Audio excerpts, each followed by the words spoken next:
Ça m'inspire déjà une surprise parce que les Brésiliens, on avait mis en avant le fait que c'était les seuls favoris qui étaient là et qui assumaient leur statut depuis 2-3 matchs. À l'arrivée, les Belges ont montré qu'ils étaient meilleurs sur le match de ce soir. Donc on va rencontrer une équipe exceptionnelle de Belgique ce soir. Est-ce qu'ils seront capables de refaire ça sur un autre match? Certainement. Et nous, les Français, c'est pareil. C'est un scénario incroyable après le 8e de finale contre l'Argentine, de la personnalité dans cette équipe. Et tu as l'impression que ce match-là, il a servi à aborder ce match de l'Uruguay où je les ai sentis sereins. Ils ont bien géré le match, vraiment.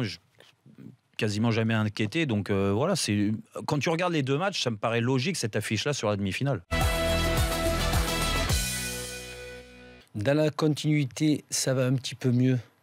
Et c'est ce qui me plaît. Donc, ils sont en train de progresser, monter en puissance.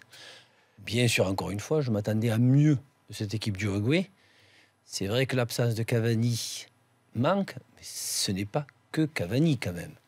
Donc, ça dénote que cette équipe d'Uruguay n'est pas aussi flamboyante. On en avait fait une montagne alors que c'était une petite colline? Non, pas une petite colline. Moi, je trouve que vous exagérez. Attention, les matchs d'avant, vous les avez vus, putain, ils couraient. Ils ont fait un truc qu'ils n'ont pas fait aujourd'hui contre la France. Ils avaient encaissé un seul but avant le match. Non, c'est vrai. Non, mais ils faisaient un pressing un peu, en tout cas beaucoup plus haut. Là, ils ont joué plutôt bas. Tout a changé dans leur façon d'approcher. Non, c'est pas que tout a changé. Au plus, tu t'approches du Graal, Daniel. Oui, bien sûr. Au plus, ça, c'est vrai. On te demande autre chose, mais je pense pas que cette équipe puisse répondre à le fameux autre chose. Qu'est-ce qu'on dit du match de Tolisso?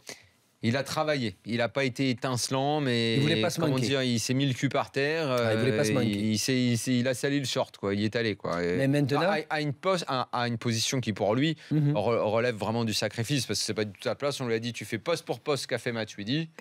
En gros, tu vas au charbon.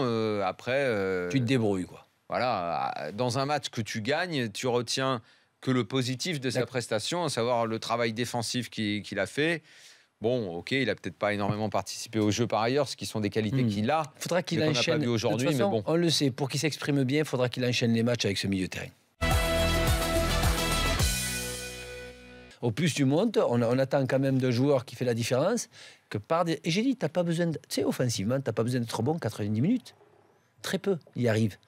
Mais par à coup, tu dois montrer des gestes de classe qui font la différence et qui éclairent un petit peu. Tu vois, les 20 derniers mètres, c'est ce que doit faire Mbappé, c'est ce que doit faire Griezmann.